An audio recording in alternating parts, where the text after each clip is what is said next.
후레쉬 한번 비치고. 자, 마지막인데요.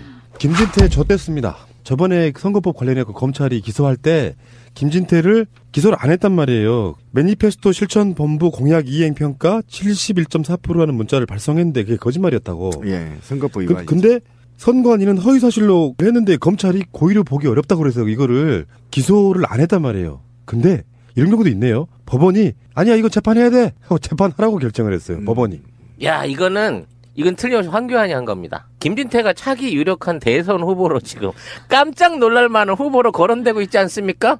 그러니까 출마를 못하게 만들기 위해서 이거 황교안이 시킨 거다. 아 좋은 생각이에요.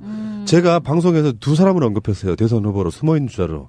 여러분들과 방송에서는 김진태를 언급했고요. 타 방송에서는 나경원을 언급했거든요. 아, 나경원은 이번에 같이 여차하면 나경원은 분위기 뜨면 대선 되려고 나가는 게 아니고요. 그런 선거 나가는데 중독되어 있는 사람이에요. 나경원은 그런 사람이야. 당장 명구스러워서 반기문 모시는 척했지만 나경원은 자기 저주를 잘 알고 있었던 거지. 반기문이 날아가면 여차하면 나갈 수 있는 사람인데 지금까지는 이제 약간 눈물원에 가까운 재미삼아 얘기를 해본 거고요. 김진태 지금 외국까지 나가가지고 박근혜 탄핵받는데 집회하고 다녀요. 그러는 와중에 지금 김진태 코가 석자가 되게 생겼다. 뭔가 이거 굉장히 쌤통인데 이거? 근데 애초에 이제 검찰이 기소권을 발의를 안 한 것 자체도 그때부터 좀 봐주기 의혹이 좀 있었는데 그야말로 담장이 없어지고 나니까 이제 제대로 돌아가는 모양이 보이는 거고 지금 아마 김진태 행보에 대해서 당내나 또 같은 검찰에 있던 사람들도 너 나중에 그 솔로 될 때 보자라고 누군가가 벼르고 있었던 참에 이 기회에 칼을 뽑은 게 아닌가 싶은 생각도 드네요. 그동안 이게 나팔소 노릇을 하면서 국민들한테는 욕을 먹었을지 모르지만 당내에서 얼마나 지가 지 역할을 한다고 큰 소리 치고 다녔겠어요. 그렇겠죠. 아마 상당히 이권이라든지 당내 어떤 그 권력구도 안에서 지 능력에 넘어가는 짓거리들을 해서 모난 돌이 정막는다고 딱 그 꼴을 준비를 했을 거예요. 참 이해가 안 갑니다. 선관위가 어쨌든 검찰이 기소 무혐의 처분을 했는데도 불구하고 서울고법 형사 25부에 춘천시 선관위원회가 김 의원에 대한 불기소 처분을 취소해달라는 재정 신청을 냈는데 이걸 받아들인 거 아닙니까? 그래서 법원이 이제 재판을 하겠다라고 해서 검찰한테 기소하라고 이제 한 거죠. 이건 좀 의외예요. 좀. 아니, 근데 그건 있어요. 왜냐면은 선관위가 봐도 너무 선거법 위반이 지나쳤어요. 그렇죠. 뭐냐면은 한국 매니페스토 실천본부 공약 이행평가 71.4%로 강원도 3위라는 문자를 발송했다고. 그렇죠. 김진태가. 예. 근데 허위사실 유포죠. 그냥 허위사실이 아니고요. 그 한국 매니페스토 실천본부는 19대 국회에 개인별 공약 이행률을 공표한 사실이 없어. 아예. 그 완전한 허위사실 유포를 한 거잖아요. 굉장히 질적으로 나쁜 거네요. 근데 그 분위기 속에 검찰의 우병우 라인이 꽂혀있던 시절이란 말이에요. 그렇죠. 정확하게. 그러니까 완벽하게 친박 정치인으로 탈바꿈했던 김진태를 어떤 용도로든지 살려뒀어야 되는 상황이에요. 왜냐면은 향후에 벌어질 어떤 정계 개편이라든지 그 모든 관계에서 김진태만큼은 확실하게 총대에 메고 해줄 놈이 없었는데 이놈을 선거법 중죄로 기소를 해서 날려버리면 실제로요 박근혜 탄핵 집회 반대 집회에 김진태만 나가고 있잖아요. 그렇죠. 그 보험 관계가 있어. 그래서 워낙에 중죄인 놈을 불기소해놓고 보니까 나는 그때 당시에 불기소를 했던 검찰 관계자 조사해야 된다고 보는데 법원 입장에서는 선관위가 또 그렇게 나오면은 안 받아줄 수가 없는 거죠. 그거를 딱 봤을 때 야야야 이거는 기소 안 하고 재판 안 하면 안 되겠다 싶은 판단이 내려진 거거든요. 그렇죠. 선관위 업무가 문란할 가능성이 있기 때문에 이거 명확하기 때문에 이걸 만약에 기소 안 했을 경우에는 이후에 벌어질 그렇잖아요. 왜 김진태는 기소 안 하고 나는 기소해? 이렇게 이제 따질 수 있잖아요. 다음 선거에서. 그렇기 때문에 이제 일벌백계 하겠다는 그런 심상이라는 거죠. 선관위가. 그러고도 남는다는 거죠. 이게 명확한 허위사실 유포기 때문에. 뭐 이제 딱 이제 확대 해석을 해보자면 이런 것도 있어요. 그렇다는 거지. 뭐가 있냐면은 정부 주요 기관에 있거나 법원이나 이런 사람들도요. 사회적 분위기 또 정권 교체 시기에 어떤 분위기도 좀 보는 측면. 그렇죠. 그러니까 다른 면에서 보면 심적 주석이라는 것도 분명히 있다고 좀 보는 거거든요. 그렇죠. 그 뭐 나쁘게만 말할 건 아닌 것 같아요. 지금 뭐 부산에서 소녀상 같은 거 허락했던 구청장이라든지 각 지자체나 각 그 공무원 조직 안에서도 현재 그 민심 위반이라 그래야 되나 정권하고의 어떤 충성도를 끊어가면서 어떤 독자적인 살 길을 마련하는 움직임이 이제 자연스럽게 일어날 때가 된 거죠. 사실은 김진태가 춘천을 너무 욕보였어요. 그래서 춘천 시민들의 분노가 굉장히 지금 들끓고 있고요. 서울에까지 올라와서 집회하시잖아요. 그게 선관위에 전달됐을 가능성도 있다고 봐야 돼요. 그러면 홍준표라는 사람의 스킬로 보면 김진태가 갑자기 생각해왔던 대선 출마 카드를 꺼내면서 대선 출마하는 후보를 탄압한다 이렇게. 그랬을 가능성도 있어요. 한번 팁을 한번 드려볼게요, 진태 씨. 그리고 또 우리가 이번 주에 빠지지 않고 얘기해야 될 만한 이슈 메이커 한 분이 계신 것 같은데 김진태 의원. 맞아요. 김진태 의원이 형사재판으로 넘겨졌다는 소식이에요. 네. 지난 20대 총선에서 공직선거법 위반 혐의로 고발이 됐는데 그때 불기소 처분이 됐거든요. 근데 서울고법이 재판을 다시 진행할 것을 선고하면서 지금 다시 논란이 되고 있습니다. 이분 혐의가 뭐냐면 지난 총선 때 지역구 주민들 9만여 명에게 자기가 한국 매니페스토 실천본부의 공약 이행 평가 결과 강원도 3위를 기록했다라고 문자 메시지를 보냈어요. 선거운동을 한 거죠. 근데 이게 아니었어. 여기 요 단체 매니페스토 실천본부에 확인해 본 결과 아니 우리는 의원들 평가 그렇게 내린 적도 없는데 무슨 소리냐 이렇게 된 거죠. 네. 왜 그랬을까요, 이분? 그러니까 19대 국회의원 개인별 공약 이행률을 공표한 사실이 전혀 없대요. 그러니까 문자도 무단으로 발송했고 그 사실 자체도 허위였던 거죠.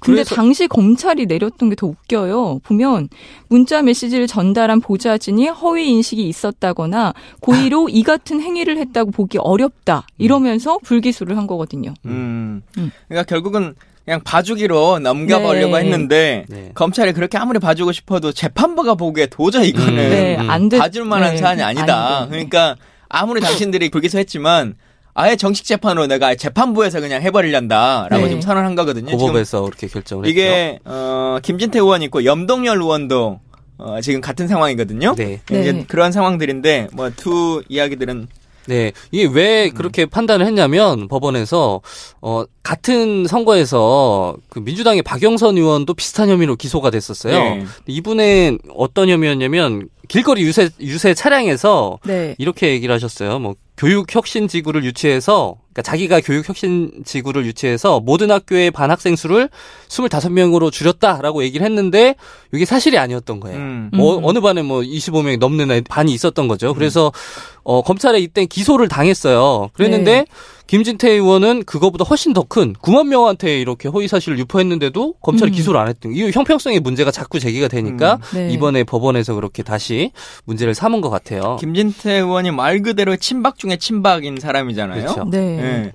당시에는 선거 그 총선이 끝나자마자의 상황에서는 그래도 대통령의 힘이 살아 있었던 친박들이 막 우세로 있었던 시기이기 때문에 이것도 결국은 넘어가 버린 거 아니냐. 그리고 이제 김진태 의원이 검사 출신이고 뭐 하기 때문에 봐주기 수사한 거 아니냐라고 하는 측면들이 많이 있었던 거죠. 근데 이 일이 있으니까 김진태 의원이 자기 SNS에 글을 남겼거든요.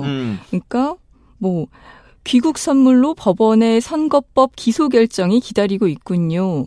담당 법관이 좌성향 우리법 연구회 출신이라 설마 했는데 역시납니다. 총선 때 공약 이행률을 부풀렸다는 건데 저 그렇게 살지 않았습니다. 대한민국 사법부 품위를 좀 지켰으면 좋겠습니다. 그러면서 또 대통령까지 거론해요.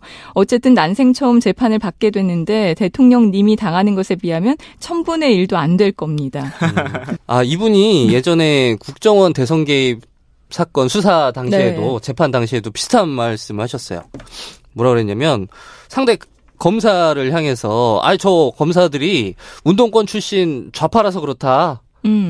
이렇게 항상 자기한테 뭔가 이렇게 공격하는 세력을 다 빨갱이로 몰아가. 타 색깔론으로 항상 몰아가죠, 진짜. 그러니까 이번에 촛불 전국 때 춘천 시민들이 열받아가지고 김진태 의원 매주 주말마다 김진태 의원 국회의원 사무실 앞에서 그렇게 집회를 벌였다는 거 아닙니까? 근데 이런 경우가 잦나요? 그러니까 국회의원 사무실 앞에서 이렇게 농성을 벌이는 시민들 이런 모습을 흔히 볼 수 있는 건가요? 흔하지는 않은데요. 가장 좋은 제도라고 생각합니다.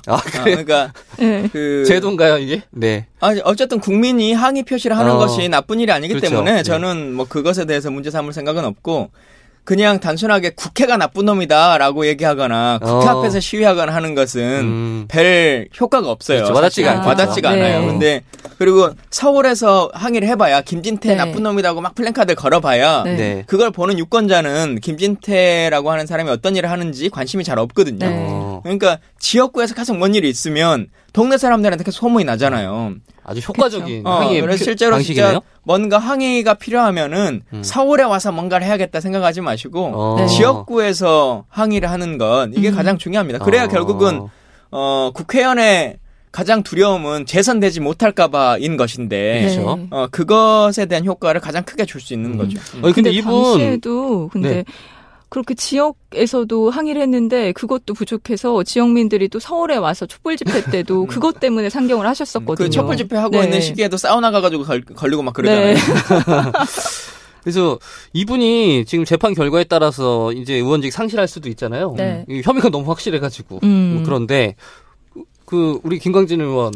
보낼까요? 춘천으로? 어떤가? 이정현 의원님은 제가 볼 때 사퇴 안 하실 것 같아요. 거기 기다렸다가는, 죽도 밥도 안 될 거예요. 춘천 어때요? 순천이 안 되니까 춘천으로. 비슷하잖아. 대부분은 순천 얘기하면 고추장 유명한데요? 그렇게 순창 이렇게 많이들 생각하는데. 예. 춘천 어때요? 지역구로 별론가요? 정치가 막 그렇게 왔다 갔다 하면 안 되는 거고요. 이분이 자신감을 잃었어. 틀렸어. 예전에 내가 아니야. 자, 우리 김진태 의원에 대한 여러 가지 막말들도 많이 있고 한데 저는 이런 생각도 좀 들어요. 그러니까 김진태 의원이 정치인이 돼서 지금 이렇게 태극기 집회의 아이돌 이라고 하는 걸로 살아가는 거야. 본인의 정치적 선택이니까 뭐라고 탓하겠어요. 근데 이분의 전직이 뭐죠? 원래 뭐하다 국회의원 됐죠? 이분 검사 아닌가요? 검사였죠. 그러니까 법의 공정성이라고 하는 것을 심사하고 또 누군가를 감옥에 엿고 라고 하는 것들을 해오신 분인데 지금 아까 트위터에 써진 것처럼 법관이 좌편향 성향에서 어떻게 될 것이다라고 하는 인식을 갖고 있는 거잖아요. 그러면 본인도 그런 인식들을 다 담고 있는 상태에서 누군가의 형을 판결하고 구속시키고 뭐 이런 일들을 벌여왔다는 거예요. 지금 정치인으로 춘천 시민들이 느끼는 것보다 저는 김진태라고 하는 검사에게 구속되고 뭐 감옥 가고 했던 사람들이 구형받았던 사람들은 지금 어떤 생각일까? 과연 내가 공정한 법의 집행을 통해서 법 앞에 평등을 통해서 이 자리에 와 있다고 느껴질까? 아니면 잘못된 사람을 만났기 때문에 정상적인 판단이 내려지지 않아서 이렇게 됐을까라고 한 생각을 하지 않을까라고 생각이 좀 들거든요.